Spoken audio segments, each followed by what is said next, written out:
ಎಲ್ರಿಗೂ ನಮಸ್ಕಾರ. ನೀವು ನೋಡ್ತಾ ಇದ್ದೀರಾ ಸುದ್ದಿ ಸಮಯ ನ್ಯೂಸ್. ಇದು ಲೋಕಲ್ ಎಕ್ಸ್ಪ್ರೆಸ್. ನಾನು ಮಹರ್ದೊಡ ಕುಳಗಿ. ಮತ್ತೆ ಹೊಸ ಸುದ್ದಿಗಳನ್ನು ತೆಗೆದುಕೊಂಡು ನಾವು ನಿಮ್ಮ ಮುಂದೆ ಬರ್ತಾ ಇದ್ದೀವಿ. ಈ ದಿನದ ಪ್ರಮುಖ ಹೆಡ್ಲೈನ್ಸ್ಗಳನ್ನು ನೋಡ್ಕೊಂಡು ಬರೋಣ. ಜಗಳ ಬಿಡಿಸಲು ಹೋದ ಯುವಕನ ಮೇಲೆ ಮಾರಣಾಂತಿಕ ಹಲ್ಲೆ ಮಾಡುವ ಭಯಾನಕ ವಿಡಿಯೋ ಸಿಸಿಟಿವಿಯಲ್ಲಿ ಸೆರೆ. ಗಾಂಧಿಗಂಜ್ ಪೊಲೀಸ್ ಠಾಣೆಯಲ್ಲಿ ಪ್ರಕರಣ ದಾಖಲು. 4 ಜನ ಆರೋಪಿಗಳನ್ನು ಅಂದರ್ ಮಾಡಿದ ಜಿಲ್ಲಾ ಪೊಲೀಸ್ ಅಧೀಕ್ಷಕರು. ಬೀದರ್ ಜಿಲ್ಲಾ ಕಾನೂನು ಸೇವಾ ಪ್ರಾಧಿಕಾರದ ಕಚೇರಿ ಸಭಾಂಗಣದಲ್ಲಿ ಕರೆದ ಪತ್ರಿಕಾಗೋಷ್ಠಿ. ಬೀದರ್ ಜಿಲ್ಲೆಯ ವಿವಿಧ ಅಂಗನವಾಡಿಗಳಲ್ಲಿ ವ್ಯವಸ್ಥೆ ಸರಿಯಾಗಿ ಇರ್ತಾ ಇಲ್ಲ. ಅಂಗನವಾಡಿ ಕೇಂದ್ರಗಳ ಅವ್ಯವಸ್ಥೆ ಕುರಿತು ಹೈಕೋರ್ಟ್ಗೆ ವರದಿ ಸಲ್ಲಿಸಲಾಗುವುದು. ನ್ಯಾಯಾಧೀಶ ಪ್ರಕಾಶ್ ಬನ್ಸೋಡೆ. ಆಗಸ್ಟ್ 22ರಂದು ಬಿಜೆಪಿ ವತಿಯಿಂದ ಬೀದರ್ ನಗರದಲ್ಲಿ ಬೃಹತ್ ಪ್ರತಿಭಟನೆ. ನಗರದ ಗಣೇಶ್ ಮೈದಾನ ಹಿಂಭಾಗದಿಂದ ಮೆರವಣಿಗೆ ಆರಂಭ. ಜಿಲ್ಲಾಧಿಕಾರಿಗಳ ಕಚೇರಿವರೆಗೆ ತೆರಳಿ ಮನವಿ ಸಲ್ಲಿಸಲಾಗ್ತಾ ಇದೆ. ಜಿಲ್ಲಾಧ್ಯಕ್ಷ ಸೋಮನಾಥ್ ಪಾಟೀಲ್ ಸಿಎಂ ರಾಜೀನಾಮೆ ನೀಡಲಿ ಜಯಕುಮಾರ್ ಕಾಂಗೆ. ಮೀಸಲಾತಿ ಸಂರಕ್ಷಣೆ ಮತ್ತು ದಲಿತರ ಐಕ್ಯತೆಗಾಗಿ ನಡೀತಾ ಇರುವಂತಹ ಭಾರತ್ ಬಂದ್ಗೆ ಬೆಂಬಲಿಸಿ ನಗರದಲ್ಲಿ ಭೀಮ್ ಆರ್ಮಿ ವತಿಯಿಂದ ಪ್ರತಿಭಟನೆ.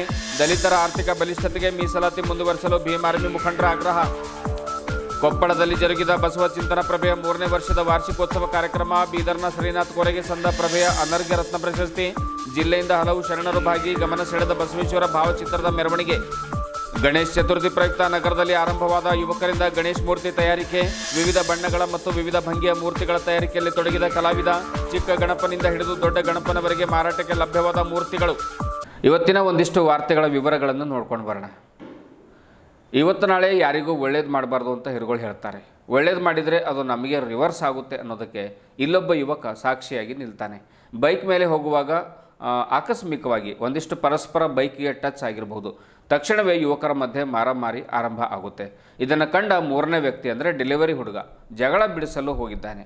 ಜಗಳ ಬಿಡಿಸಲಿಕ್ಕೆ ಹೋದ ಈ ಡೆಲಿವರಿ ಹುಡುಗನ ಮೇಲೆ ಕೆಲವು ಯುವಕರು ಬೆನ್ನತ್ತಿಕೊಂಡು ಹೋಗಿ ಆತನ ಕಚೇರಿಗೆ ಹೋಗಿ ಕಚೇರಿ ಒಳಗೆ ನುಗ್ಗಿ ಮನ ಬಂದಂತೆ ಥಳಿಸಿರುವಂತಹ ಘಟನೆ ಬೀದರ್ ನಗರದಲ್ಲಿ ಜರುಗಿದೆ. ಈ ಹಲ್ಲೆ ಒಂದು ಭಯಾನಕವಾಗಿರ್ತಕ್ಕಂಥ CCTVಯ ಒಂದು ಸೆರೆಯಾಗಿದೆ.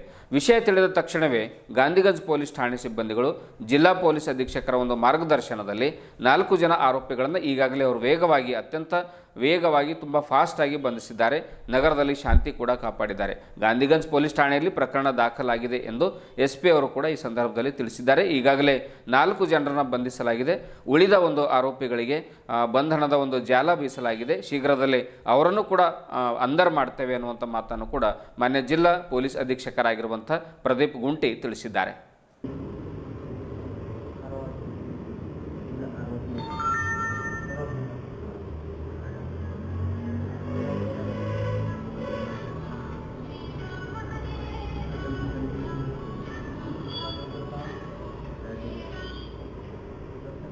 हेलो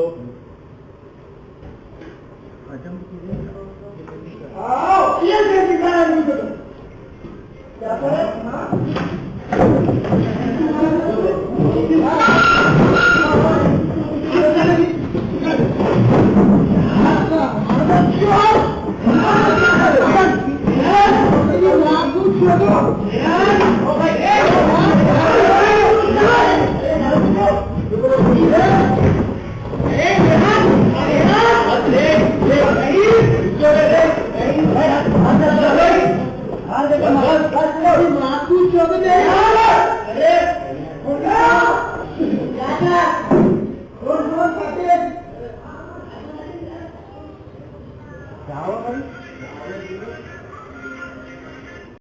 ಬೀದರ್ ಜಿಲ್ಲೆಯ ವಿವಿಧ ಅಂಗನವಾಡಿ ಕೇಂದ್ರಗಳಿಗೆ ಭೇಟಿ ನೀಡಿದಾಗ ಅಲ್ಲಿರುವಂತಹ ವ್ಯವಸ್ಥೆ ಸರಿಯಾಗಿರುವುದಿಲ್ಲ ಮತ್ತು ಕೆಲವು ಅಂಗನವಾಡಿ ಕೇಂದ್ರಗಳು ಮುಚ್ಚಿರುವ ವಿಷಯವೊಂದು ಕಂಡುಬಂದಿದೆ. ಈ ಬಗ್ಗೆ ಹೈಕೋರ್ಟ್ಗೆ ಒಂದು ವರದಿ ಸಲ್ಲಿಸಲಾಗುವುದು ಎಂದು ಬೀದರ್ ಜಿಲ್ಲಾ ಕಾನೂನು ಸೇವೆಗಳ ಪ್ರಾಧಿಕಾರದ ಹಿರಿಯ ಸಿವಿಲ್ ನ್ಯಾಯಾಧೀಶರು ಹಾಗೂ ಸದಸ್ಯ ಕಾರ್ಯದರ್ಶಿಗಳಾಗಿರುವಂಥ ಪ್ರಕಾಶ್ ಬನ್ಸೋಡೆ ಹೇಳಿದರು. ಅವರು ಬೀದರ್ನ ಜಿಲ್ಲಾ ಕಾನೂನು ಸೇವಾ ಪ್ರಾಧಿಕಾರದ ಒಂದು ಕಚೇರಿ ಸಭಾಂಗಣದಲ್ಲಿ ಕರೆದಿರುವಂಥ ಸುದ್ದಿಗೋಷ್ಠಿಯಲ್ಲಿ ಮಾತನಾಡಿದರು. ಆಗಸ್ಟ್ 20ರಂದು ಮಾಳೆಗಾಂವ್ ಅಂಗನವಾಡಿಯ 2 ಮತ್ತು 3 ಕೇಂದ್ರಗಳಲ್ಲಿ ಮಕ್ಕಳ ಹಾಜರಾತಿ ಕುರಿತು ಸರಿಯಾಗಿ ದಾಖಲೆ ನಿರ್ವಹಣೆ ಮಾಡಿಲ್ಲ. ಮಕ್ಕಳಿಗೆ ಶೌಚಾಲಯದ ವ್ಯವಸ್ಥೆ ಕೂಡ ಇರೋದಿಲ್ಲ. ಪ್ರತ್ಯೇಕವಾದ ಅಡುಗೆ ಕೋಣೆ ಹಾಗೂ ಸಂಗ್ರಹಣಾ ಕೊಠಡಿ ಇರೋದಿಲ್ಲ. ಹಾಜರಾತಿ ಪ್ರಕಾರ ಅಂಗನವಾಡಿ ಕೇಂದ್ರದಲ್ಲಿ ಮಕ್ಕಳು ಹಾಜರು ಇರ್ತಾ ಇರಲಿಲ್ಲ. ಅವರು ಸರ್ಕಾರದಿಂದ ಪ್ರಾರಂಭವಾದ LKG ಹಾಗೂ UKG ವರ್ಗಗಳಿಗೆ ಹೋಗಿರ್ತಾರೆ ಅನ್ನುವಂಥ ಮಾತನ್ನು ಕೂಡ ಅಂಗನವಾಡಿ ಶಿಕ್ಷಕಿ ತಿಳಿಸಿದ್ದಾರೆ.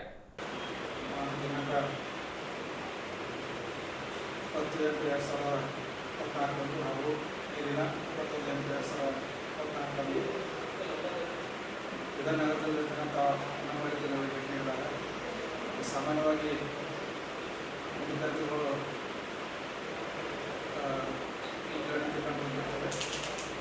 ಇಲ್ಲಿ ಅಂಗನವಾಡಿ ಶುದ್ಧ ಕುಡಿಯುವ ನೀರಿನ ವ್ಯವಸ್ಥೆ ಇರುವುದಿಲ್ಲ, ಮಕ್ಕಳಿಗೆ ಶೌಚಾಲಯ ವ್ಯವಸ್ಥೆ ಇರುವುದಿಲ್ಲ, ಹಾಗೂ ಪ್ರತ್ಯೇಕವಾದ ಅಡುಗೆ ಕೋಣೆ, ಸಣ್ಣ ಕೋಣೆ ಇರುವುದಿಲ್ಲ ಮತ್ತು ಮಕ್ಕಳ ಕ್ಲಾಸ್ರೂಮಲ್ಲಿ ಅಡುಗೆ ಕೋಣೆಯನ್ನು ಮಾಡಿಕೊಂಡು ಬಂದಿರುತ್ತದೆ. ಅದಕ್ಕೆ ನಾವು ನಿನ್ನೆ ದಿನಾಂಕ 10/8/2019 ಮರ್ಯಾದರಾಮಕ್ಕೆ ಭೇಟಿ ನೀಡಿದಾಗ ಅಲ್ಲಿ ಅಂಗನವಾಡಿ ಕೇಂದ್ರ ನಂಬರ್ 2 ಮತ್ತು 3 ಭೇಟಿ ನೀಡಿದಾಗ ಅಲ್ಲಿ ಪರಿಶೀಲನೆ ಮಾಡಿದಾಗ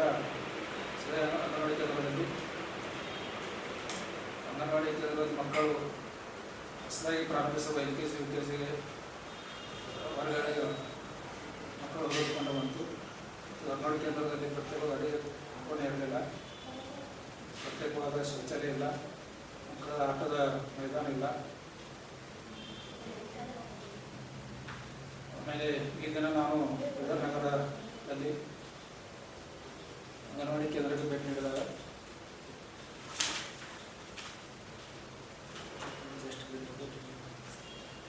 ಭಾರತೀಯ ಜನತಾ ಪಕ್ಷದ ವತಿಯಿಂದ ಆಗಸ್ಟ್ 22ರಂದು ಬೆಳಿಗ್ಗೆ 11 ಗಂಟೆಗೆ ಕಾಂಗ್ರೆಸ್ ಸರ್ಕಾರದ ವಿರುದ್ಧ ಬೃಹತ್ ಪ್ರತಿಭಟನೆಯನ್ನು ನಡೆಸಲಾಗ್ತಾ ಇದೆ.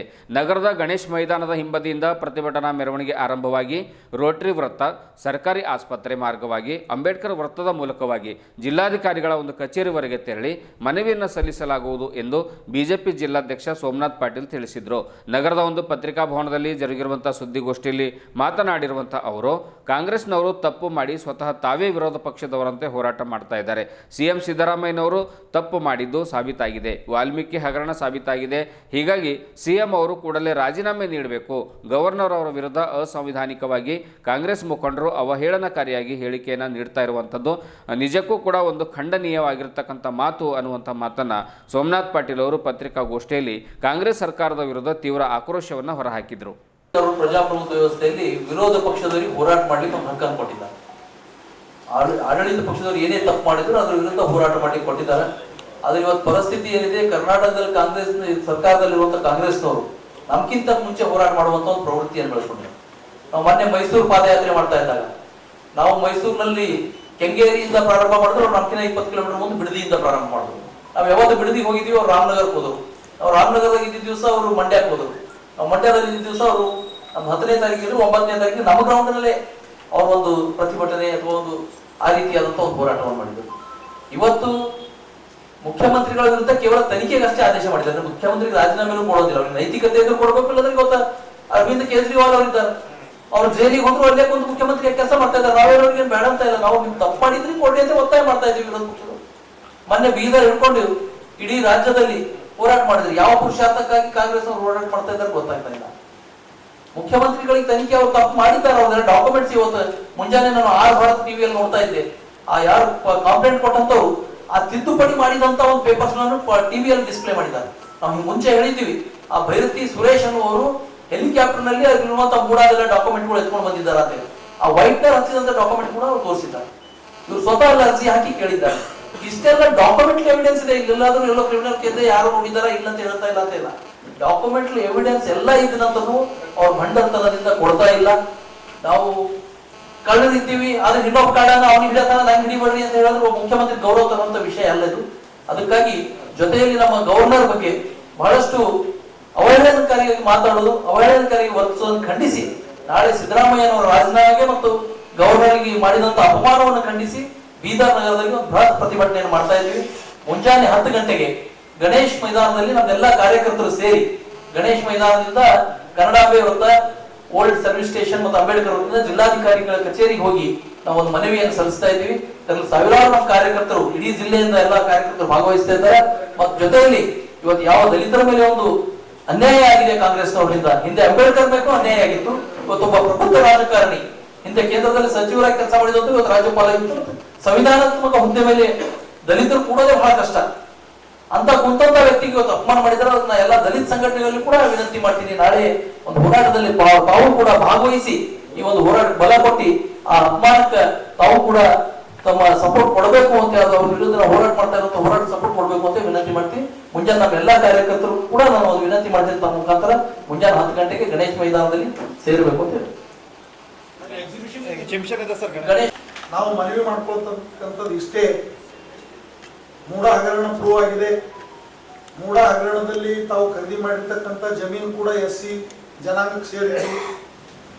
SC ST ಗೆ ಬಳಕೆ ಆಗ್ಬೇಕಾಗಿರ್ತಕ್ಕಂಥ 25,000 ಕೋಟಿ ರೂಪಾಯಿ ತಾವು ಬೇರೆ ಯೋಜನೆಗಳಿಗೆ ದುರುಪಯೋಗ ಮಾಡ್ಕೊಂಡಿದ್ರಿ. ಏನು ಗ್ಯಾರಂಟಿಗಳಿಗೆ ಸುಮಾರು 50,000ಕ್ಕಿಂತ ಹೆಚ್ಚು ದುಡ್ಡು ಖರ್ಚು ಮಾಡ್ತಾ ಇದ್ದೀವಿ ಅಂತ ಹೇಳ್ತಾ ಇದ್ದೀರಿ. ಅದರಲ್ಲಿ SC ST ಪಾಲು ಯಾಕೆ ನೀವು ಕೊಡ್ತಾ ಇಲ್ಲ? SC STಗಳು ಗ್ಯಾರಂಟಿಗಳಲ್ಲಿ ಬರ್ತಾ ಇಲ್ವಾ? ಅವ್ರಿಗೆ ಇಟ್ಟಂತ ಫಂಡೇ ಅವ್ರಿಗೆ ಕೊಟ್ಟು ನೀವು ಗ್ಯಾರಂಟಿ ಕೊಡ್ತೀನಿ ಅಂತ ಹೇಳ್ಕೊಂಬೋದು ಯಾವ ಪುರುಷಾರ್ಥಕ? ಅನೇಕ ಪ್ರಶ್ನೆಗಳು ಈ ರಾಜ್ಯದಲ್ಲಿ ದಲಿತರ ಪರವಾಗಿದ್ದೀನಿ.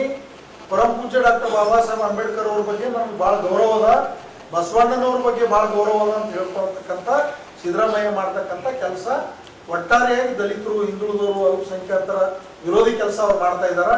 ಇವತ್ತು 25,000 ಕೋಟಿ ದಲಿತರ ಹಣ ದುರ್ಬಳಕೆ ಮಾಡಿದ್ದಾರೆ. ಮೂಡ ಜಮೀನು ಕೂಡ ದಲಿತರಿಗೆ ಸೇರಿರ್ತಕ್ಕಂಥದ್ದು.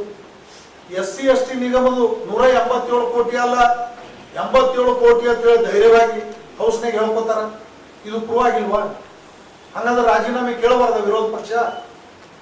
ನೀವೇನಾದ್ರೂ ಮಾಡ್ರಿ ನಾವು ಸುಮ್ಮನೆ ಇರ್ತೀವಿ ಅಂತ ಹೇಳ್ಬೇಕಾ? ಸುಮ್ ಕುಂದಿರ್ಬೇಕಾ? ನಮ್ಮ ಮಂತ್ರಿಗಳು ಕೇಳ್ದಂಗ, ಮಾಜಿ ಮಂತ್ರಿಗಳು ಕೇಳ್ದಂಗ? ಹಂಗಾಗಿ ಅವರು ಗವರ್ನರ್ ಒಬ್ಬರು ಸಂವೇದನಶೀಲ ವ್ಯಕ್ತಿ. ನಮ್ಮ ಮಾಜಿ ಮಂತ್ರಿಗಳು ಹೇಳಿದ್ರು, ಕಾಂಗೆ ಅವರು ಹೇಳಿದ್ರು, ವಿದ್ಯಾವಂತರು, ಪ್ರಬುದ್ಧ ರಾಜಕಾರಣಿ, ರಾಜ್ಯಸಭಾದಲ್ಲಿ ಲೋಕಸಭಾದಲ್ಲಿ ಸಮರ್ಥವಾಗಿ ಕಾರ್ಯನಿರ್ವಹಿಸಿರ್ತಕ್ಕಂಥ ಮತ್ತು MLA ಆಗಿ ಕಾರ್ಯನಿರ್ವಹಿಸಿರ್ತಕ್ಕಂಥ ಒಬ್ಬ ಪ್ರಬುದ್ಧ ನಾಯಕರು. ವಿಶೇಷವಾಗಿ ಅವರು ಪರಿಶಿಷ್ಟ ಜಾತಿಗೆ ಸೇರಿದಂಥವ್ರು. ಅವ್ರಿಗೆ ನೀವು ಹೀನಾಯವಾಗಿ ಐವಾನ್ ಡಿಸೋಜಾ ಗುಂಡಾ ರೀತಿ ವರ್ತನೆ ಮಾಡ್ಲತ್ತಾರ. ಗವರ್ನರ್ ಆಫೀಸ್ ಹೋಗಿ ಕುಡಿತೀವಿ, ಬಾಂಗ್ಲಾದೇಶ ಹಂಗಾಯ್ತು ಹಂಗ್ ಮಾಡ್ತೀವಿ. ಇದು ಐವಾನ್ ಡಿಸೋಜಾ ಅವ್ರಿಗೆ ಗೌರವ ತರ್ತಕ್ಕಂಥದ್ದಲ್ಲ. ಅದರಲ್ಲಿ ದಿನೇಶ್ ಗುಂಡೂರಾವ್ ಮತ್ತು ಕೃಷ್ಣ ಬೈರೇಗೌಡರು, ಜಮೀರ್ ಅಹಮದ್ ಗುಡ್ರಿ ಅವ ಏನ್ ಬೇಕಾದ್ರೂ ಮಾತಾಡ್ತಾನೆ. ಅವನಿಗೆ ತಕ್ಕ ಉತ್ತರ ನಮ್ಮ ಪಕ್ಷದ ರಾಜ್ಯಾಧ್ಯಕ್ಷರು ಮತ್ತು ನಮ್ಮ ನಾಯಕರೆಲ್ಲ ಕೊಡ್ತೀವಿ. ಅವ ಎಲ್ಲೆಲ್ಲಿ ತಿರ್ತಾನ, ಅವ್ನಿಗೆ ಏನ್ ಮಾಡ್ಬೇಕು, ಘೇರಾವ್ ಮಾಡ್ಬೇಕಾ, ಏನ್ ಕಪ್ಪು ಬಟ್ಟಿ ಪ್ರದರ್ಶನ ಮಾಡ್ಬೇಕಾ, ಕುಂದೂರ್ಸ್ ಹಾಕ್ಬೇಕಾ, ಮಾಡ್ತೀವಿ. ಅದು ಆದ್ರೆ ದಿನೇಶ್ ಗುಂಡೂರಾವ್ ಮತ್ತು ಕೃಷ್ಣ ಬೈರೇಗೌಡರು ಸುಸಂಸ್ಕೃತರು ಅಂತ ನಾವು ತಿಳ್ಕೊಂಡಿದ್ದೀವಿ. ಅವರು ದಾದಾಗಿರಿಗೆ, ಗುಂಡಾಗಿರಿಗೆ, ಗವರ್ನರ್ ಹುದ್ದೆಯಲ್ಲಿರ್ತಕ್ಕಂಥವ್ರಿಗೆ ಅವಮಾನ ಮಾಡಬಾರ್ದು, ವೈಯಕ್ತಿಕವಾಗಿ ನಿಂದನೆ ಮಾಡಬಾರ್ದು ಅಂತ ಕಲ್ಕತ್ತಾ ಹೈಕೋರ್ಟ್ ಒಂದು ಆರ್ಡರ್ ಮಾಡ್ಯಾರ. ಆದರೂ ಕೂಡ ಎಲ್ಲ ಗೊತ್ತಿದ್ದು ಮುಖ್ಯಮಂತ್ರಿ ಸಿದ್ದರಾಮಯ್ಯನವರು ಕುಮ್ಮಕ್ ನೀಡೋದ್ರ ಮೂಲಕ ಗವರ್ನರ್ಗೆ ಮಾನಸಿಕ ಹಿಂಸೆ ನೀಡಬೇಕು ಅಂತಕ್ಕಂಥ ಉದ್ದೇಶ ಇಟ್ಕೊಂಡು ಇವೆಲ್ಲ ಕೆಲಸ ಮಾಡ್ತಾ ಇದ್ದಾರೆ. ಜೊತೆಗೇನೆ ಯಾರಿಗೋ ಭ್ರಷ್ಟಾಚಾರ ಮಾಡಿರ್ತಕ್ಕಂಥ, ಕೆಟ್ಟ ಕೆಲಸ ಮಾಡಿರ್ತಕ್ಕಂಥ ಮನುಷ್ಯಗೆ ಹ್ಯಾಂಗ್ ಮಾಡ್ತಾರ, ಹಂಗೆ ಚಪ್ಪಲಿ ಹಾರ ಹಾಕ್ತಕ್ಕಂಥದ್ದು, ಚಪ್ಪಲಿ ಹುಡಿತಕ್ಕಂಥದ್ದು, ಮಸಿ ಹೊಡಿತಕ್ಕಂಥದ್ದು ಗವರ್ನರ್ ಹುದ್ದೆಗೆ ಮಾಡ್ತಾ ಇದ್ದಾರೆ. ಹಿಂದೆ ಯಡಿಯೂರಪ್ಪ ಸಾಹೇಬರು ಇದ್ದಾಗ ಯಾವುದೋ ಒಂದು ಆರೋಪ ಬಂದಾಗ ಹಿಂದಿನ ಗವರ್ನರ್ ಅನುವು ಮಾಡ್ಕೊಳ್ಳಿಲ್ವಾ ಪ್ರಾಸಿಕ್ಯೂಷನ್ಕ? ಅವಾಗ ಭಾರತೀಯ ಜನತಾ ಪಕ್ಷ ಏನಾದರೂ ಇಡೀ ರಾಜ್ಯದ ಹೋರಾಟ ಮಾಡ್ತಾ? ಕಾನೂನುಬದ್ಧವಾಗಿ ಗವರ್ನರ್ ಏನ್ ಮಾಡ್ಬೇಕು ಅದು ಮಾಡ್ಯಾರ. ನಾವು ಕಾನೂನು ರೀತಿಯಲ್ಲಿ ಏನ್ ಮಾಡ್ಬೇಕು ಅದು ನಾವು ಮಾಡಿದ್ವಿ. ಅದು ಬಿಟ್ಟು ಇವತ್ತು ನೀವು ಉದ್ದೇಶಪೂರ್ವಕವಾಗಿ ಗವರ್ನರ್ ಒಬ್ರು SC ಜನಾಂಗ ಸೇರಿದವರು ಅಂತಕ್ಕಂಥ ಒಂದೇ ಕಾರಣಕ್ಕೆ ನೀವು ಅವ್ರಿಗೆ ಟಾರ್ಗೆಟ್ ಮಾಡ್ತಾ ಇದ್ದೀರಿ. ಇದು ನಿಲ್ಲಿಸಬೇಕು. ನಿಲ್ಲಿಸದೆ ಹೋದ್ರೆ ನಾಳೆ ನಮ್ಮ ರಾಜ್ಯಾಧ್ಯಕ್ಷರು ವಿಜೇಂದ್ರ ಜಿ ಅವರ ನೇತೃತ್ವದಲ್ಲಿ ಇಡೀ ರಾಜ್ಯದಲ್ಲಿ ಕಾಂಗ್ರೆಸ್ ವಿರುದ್ಧ, ಸರ್ಕಾರದ ವಿರುದ್ಧ ಈಗಾಗಲೇ ಮೈಸೂರು ಚಲೋ ಮಾಡೋದ್ರ ಮೂಲಕ ಸಿದ್ದರಾಮಯ್ಯ ರಾಜೀನಾಮೆ ಕೇಳ್ಯಾರ. ಆದ್ರೆ ರಾಜೀನಾಮೆ ಕೊಡಬೇಕಾಗಿತ್ತು. ಬಂಡತನದಿಂದ, ಅಹಂಕಾರದಿಂದ ಇನ್ನೂ ಸಿದ್ದರಾಮಯ್ಯ ಅಲ್ಲೇ ಅಂಟ್ಕೊಂಡು ಕೂತಾರೆ. ಅವರು ಅದು ಬಿಡಬೇಕು. ಗವರ್ನರ್ ಬಗ್ಗೆ ಗೌರವಯುತವಾಗಿ ನಡ್ಕೊಳ್ಬೇಕು. ಗವರ್ನರ್ ಬಳಿ ಸಿದ್ದರಾಮಯ್ಯ ಆದಿಯಾಗಿ ಎಲ್ಲರೂ ಕ್ಷಮೆ ಕೇಳಬೇಕು. ಅಲ್ಲಿವರೆಗೂ ನಾವು ನಿರಂತರವಾದಂಥ ಹೋರಾಟವನ್ನ ಮಾಡ್ತೀವಿ ಅಂತಕ್ಕಂಥ ಮಾತನ್ನ ಈ ಸಂದರ್ಭದಲ್ಲಿ ಹೇಳ್ತಾ, ಇವತ್ತೇನು ನಮ್ಮ ರಾಜ್ಯ ನಾಯಕರು ಚಲವಾದಿ ನಾರಾಯಣ ಸ್ವಾಮಿ ಅವರು, ವಿರೋಧ ಪಕ್ಷದ ನಾಯಕರು, ನಮ್ಮ ಗೋವಿಂದ ಕಾರಜೋಳಜಿ ಅವರು, ನಮ್ಮ ಸಿಮೆಂಟ್ ಮಂಜು ಅವರು ನೇತೃತ್ವದಲ್ಲಿ ಒಂದು ಮನವಿಯನ್ನು ಕೊಟ್ಟಿದ್ದಾರೆ. ಏನು ಐವಾನ್ ಡಿಸೋಜಾ, ದಿನೇಶ್ ಗುಂಡೂರಾವ್, ಜಮೀರ್ ಅಹಮದ್ ಮತ್ತು ಕೃಷ್ಣ ಬೈರೇಗೌಡರ ವಿರುದ್ಧ ಪ್ರಕರಣ ದಾಖಲಿಸಬೇಕು. ಅವ್ರ ಮೇಲೆ ಕಾನೂನು ಕ್ರಮ ಕೈಗೊಳ್ಳಬೇಕು. ಜೊತೆಗೇ ಆಯಾ ಜಿಲ್ಲೆಗಳಲ್ಲೂ ಕೂಡ ಪೊಲೀಸ್ ಸಂಪೂರ್ಣ ನಿಷ್ಕ್ರಿಯಾಗಿದೆ. ಗೌರವಯುತ ರಾಜ್ಯಪಾಲರ ವಿರುದ್ಧ ಇಷ್ಟೆಲ್ಲ ನಡೆದರೂ ಕೂಡ ಎಲ್ಲ ಜಿಲ್ಲೆಗಳಲ್ಲಿ ಪೊಲೀಸ್ ಇಲಾಖೆ ಮೌನ ವಹಿಸಿದೆ. ಆ ಮೌನ ಮುರಿಯೋದ್ರ ಮೂಲಕ ಯಾರ್ಯಾರು ಗವರ್ನರ್ ಬಗ್ಗೆ ಅವಹೇಳನಕಾರಿ ಮತ್ತು ಅವಮಾನ ಮಾಡ್ತಕ್ಕಂಥ ಕೆಲಸ ಮಾಡ್ಯಾರ ಅವ್ರ ಮ್ಯಾಲ SC/ST ಅಟ್ರಾಸಿಟಿ ಆಕ್ಟ್ ಅಡಿ ಕೇಸ್ ದಾಖಲಿಸಬೇಕು, ಅವ್ರಿಗೆ ಜೈಲಿಗೆ ಹಾಕ್ಬೇಕಂತ ಹೇಳಿ ಈ ಸಂದರ್ಭದಲ್ಲಿ ನಾನು ಮನವಿ ಮಾಡ್ಕೊಳ್ತೀನಿ. ಇವತ್ತು ತಾವಚಂದ್ ಗೆಹ್ಲೋಟ್ ಅವರಿಗೆ ಗವರ್ನರ್ ಅವರಿಗೆ ಏನಪ್ಪಂದ್ರೆ ಒಂದು ಅವಮಾನ ಮಾಡುವ ರೀತಿಯಲ್ಲಿ ಏನಪ್ಪಂದ್ರೆ ಅವರು ಕೆಲಸ ಕಾರ್ಯಗಳನ್ನು ಮಾಡ್ತಾ ಇದ್ದಾರೆ.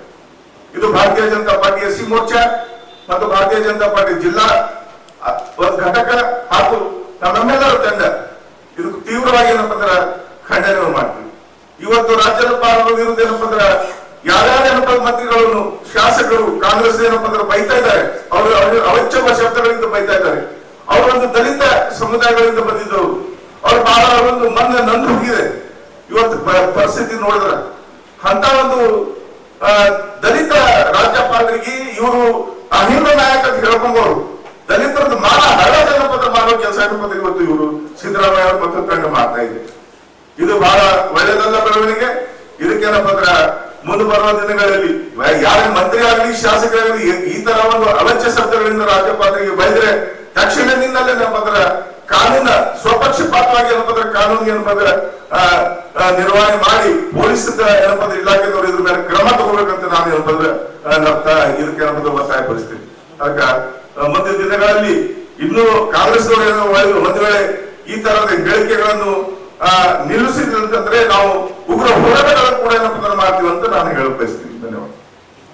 ಪರಿಶಿಷ್ಟ ಜಾತಿ ಮತ್ತು ಪಂಗಡಗಳ ಮೀಸಲಾತಿ ವರ್ಗೀಕರಣ ಮಾಡಿರುವಂತಹ ಮಾನ್ಯ ಸುಪ್ರೀಂ ಕೋರ್ಟ್ ತೀರ್ಪು ವಿಚಾರದಲ್ಲಿ ಮೀಸಲಾತಿ ಸಂರಕ್ಷಣೆ ಮತ್ತು ದಲಿತರ ಒಂದು ಐಕ್ಯತೆಗಾಗಿ ನಡೀತಾ ಇರುವಂತಹ ಭಾರತ್ ಬಂದ್ಗೆ ಬೆಂಬಲಿಸಿ ಇಂದು ನಗರದಲ್ಲಿ ಭೀಮ್ ಆರ್ಮಿ ವತಿಯಿಂದ ಪ್ರತಿಭಟನೆ ನಡೆಸಲಾಯಿತು. ನಗರದ ಅಂಬೇಡ್ಕರ್ ವೃತ್ತದಿಂದ ಜಿಲ್ಲಾಧಿಕಾರಿಗಳ ಒಂದು ಕಚೇರಿವರೆಗೆ ತೆರಳಿ ಮನವಿ ಪತ್ರವನ್ನು ಸಲ್ಲಿಸಿದರು.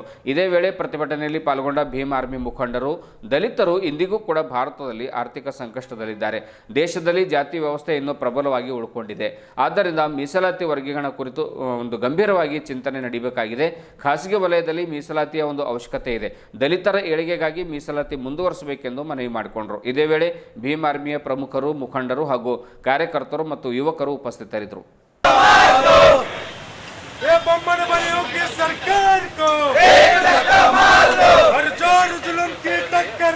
संघर्ष हमारी नारा है, हर जोर जुल्म की टक्कर में संघर्ष हमारा नारा है। बोलो भीम भगवान की जय, आवाज दो हमें आरक्षण, वंचित चलेंगे आरक्षण, मनवादी सरकार को एक झटका मार दो, मनवादी सरकार को एक झटका मार दो, आरक्षण विरोधी सरकार को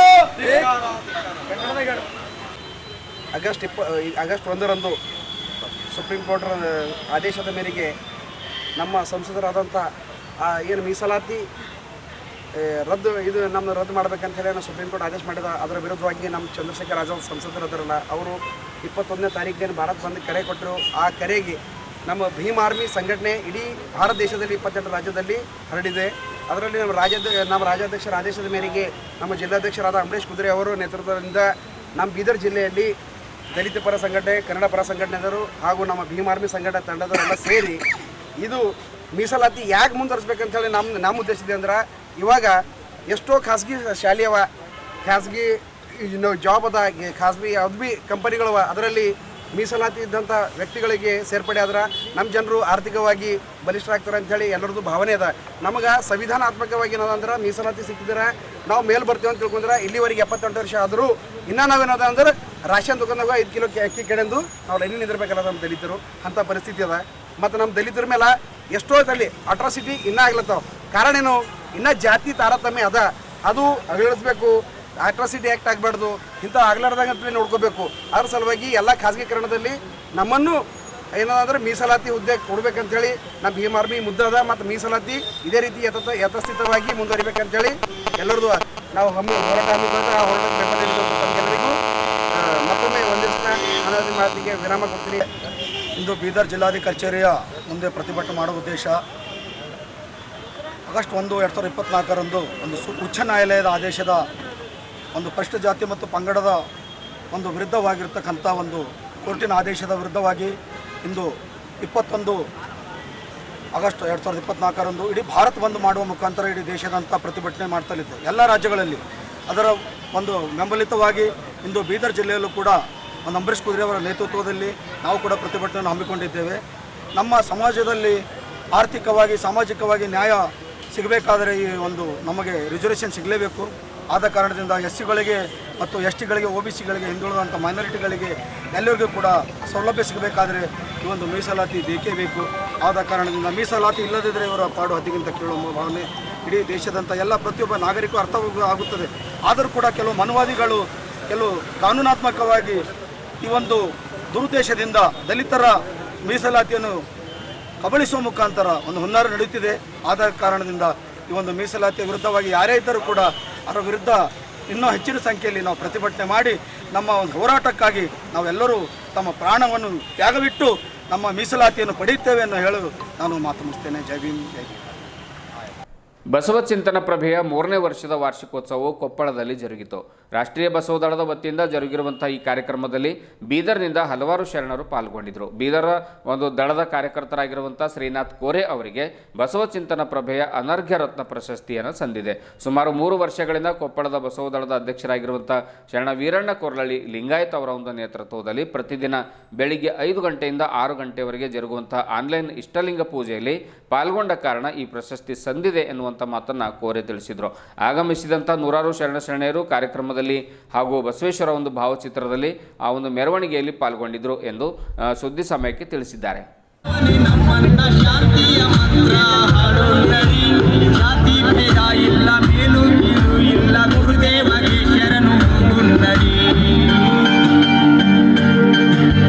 ಶರಣರ ಕಲ್ಯಾಣ ಬಸವನ ಗುಡಿ ಅನಂತ ಮಹಿಮನ ವಚನ ನುಡಿ ಭಕ್ತರ ಕಲ್ಯಾಣ ಬಸವನ ಗುಡಿ ಅನಂತ ಮಹಿಮನ ವಚನ.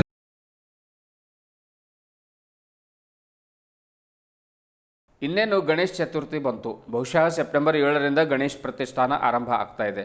ಇತ್ತ ಬೀದರ್ ನಗರದಲ್ಲಿ ಯುವಕರು ಗಣೇಶ್ ವಿಗ್ರಹಗಳನ್ನು ತಯಾರಿಕೆಯಲ್ಲಿ ತೊಡಗಿದ್ದಾರೆ. ವಿವಿಧ ರೀತಿಯ ಭಂಗಿಯ ಹಾಗೂ ವಿಧ ವಿಧವಾದ ಬಣ್ಣಗಳ ಆಕರ್ಷಕ ಗಣೇಶ್ ಮೂರ್ತಿಗಳ ತಯಾರಿಕೆಯಲ್ಲಿ ಯುವಕರು ತೊಡಗಿದ್ದಾರೆ. ಮೋಹನ್ ಮಾರ್ಕೆಟ್ ಸಮೀಪದಲ್ಲಿರುವಂಥ ಅಂದರೆ ಶರ್ಮಾ ಸ್ವೀಟ್ ಹೌಸ್ ಎದುರುಗಡೆ ಅಂದರೆ ಶಿವಶರಣಪ್ಪ ವಾಲಿಯವರ ಬಹುತೇಕ ಅವರ ಮನೆ ಎದುರುಗಡೆ ಅವರ ಒಂದು ಮನೆ ಎದುರುಗಡೆ ಯುವಕರೊಬ್ಬರು ಗಣೇಶ್ ಮೂರ್ತಿಯನ್ನು ತಯಾರು ಮಾಡಿ ಇಟ್ಟಿದ್ದಾರೆ. ಸುಮಾರು 1 ಅಡಿ ಎತ್ತರದಿಂದ ಹಿಡಿದು ಸುಮಾರು 10 ಅಡಿ ಎತ್ತರದವರೆಗೆ ಮೂರ್ತಿಗಳನ್ನು ತಯಾರು ಮಾಡಿದ್ದಾರೆ. ಆದ್ದರಿಂದ ಬೀದರ್ ಜಿಲ್ಲೆಯ ಜನತೆ ಚತುರ್ಥಿ ಸಂದರ್ಭದಲ್ಲಿ ಖರೀದಿ ಮಾಡಿ ಕಲಾವಿದರಿಗೆ ಪ್ರೋತ್ಸಾಹವನ್ನು ನೀಡಬೇಕು ಎನ್ನುವಂಥ ಮಾತನ್ನು ಕೂಡ ಆ ಒಂದು ಗಣೇಶ್ ವಿಗ್ರಹವನ್ನು ತಯಾರಿಸಿರುವಂಥ ಕಲಾವಿದರು ತಿಳಿಸಿದ್ದಾರೆ.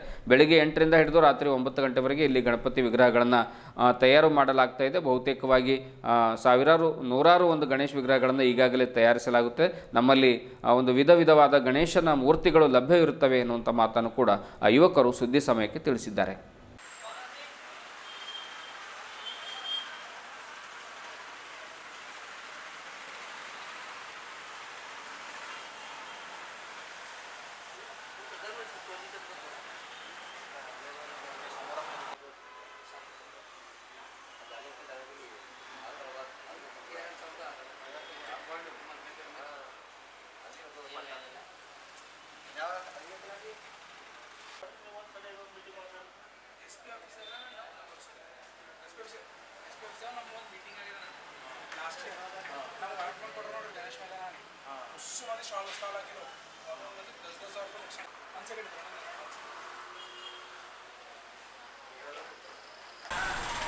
ನಮಸ್ಕಾರ.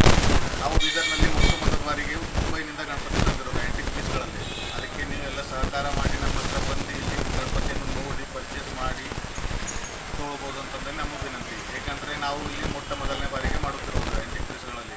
ಒಂದೊಂದು ಗಣಪತಿ ನೀವು ನೋಡ್ಬೋದು, ಎಷ್ಟು ಚೆನ್ನಾಗಿ ತಂದಿರೋದು ಮೂರ್ತಿಗಳು. ಮನೆಯಲ್ಲಿ ಏನಾದರೂ ಮಕ್ಕಳಿಗೆ ಪ್ರೀತಿಯಾಗಿರುವಂಥದ್ದು.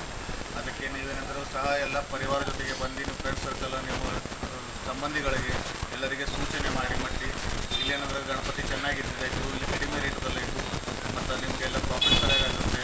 ಈ ಥರ ಬಗ್ಗೆ ಏನಾದರೂ ಅವರಿಗೆ ಇನ್ಫಾರ್ಮೇಷನ್ ಮಾಡಿ ನೀವೆಲ್ಲ ಬಂದು ನಮಗೂ ಸಹಕರಿಸಿ ನಮ್ಮ ಹತ್ರನೂ ಸ್ವಲ್ಪ ಗಣಪತಿ ಪರ್ಚೇಸ್ ಮಾಡಬೇಕಂತ ನನ್ನಲ್ಲಿ ವಿನಂತಿ. ನಮ್ಮ ಅಡ್ರೆಸ್ ಬರುವುದು ಇಲ್ಲಂದರೆ ಮೋಹನ್ ಮಾರ್ಕೆಟ್ನಲ್ಲಿ ಶರ್ಮಾ ಸ್ವೀಟ್ ಹೌಸ್ ಅಪೋಸಿಟ್ ಒಟ್ಟು ಫೈನಾನ್ಸ್ ಕೆಳಗಡೆ ಇದು ನಮ್ಮ ಸ್ಟಾಲ್ ಐತಿ ಮತ್ತು ಇನ್ನೂ ಮಣ್ಣಿನ ಗಣಪತಿಗಳು ಕೂಡ ಸಹ ತರೋದು ನೀವು ಸ್ವಲ್ಪ ದಿವಸ ನಂತರ ಕೂಡ ಬಂದರೆ 2 ದಿವಸ ನಂತರ ನೀವು ಕಾಣುತ್ತೆ ಮಣ್ಣಿನ ಗಣಪತಿ. ಯಾಕಂದ್ರೆ ಮಣ್ಣಿನ ಗಣಪತಿ ಸ್ಟಾಕ್ ಇನ್ನೂ ಬರೋಕ್ಕೆ ಟೈಮ್ ಇದ್ದಿದೆ. ಅದಕ್ಕೆ ಇವಾಗಂತೂ 2 ದಿವಸದಲ್ಲಿ ನೀವು ಬಂದು ಏನಂತ ನೋಡ್ಬೋದು. ಧನ್ಯವಾದ.